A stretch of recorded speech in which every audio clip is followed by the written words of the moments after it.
நித்தமும் பாலிலே நீராட்டுவோம், பச்சை நிறத்திலே பட்டாடை நாம் கட்டுவோம்.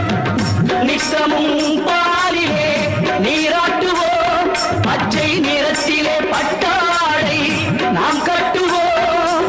திருநீரின் தத்துவம் தந்தை என்போம், அதில் திகழும் குங்குமத்தை அன்னை என்போம்.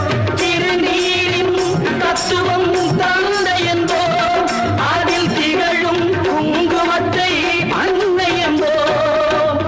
சந்தளம் மணக்குது, கற்பூரம் ஜொலிக்குது, கந்தகிரி போகி வந்தார் நன்மையெல்லாம் நடக்குது.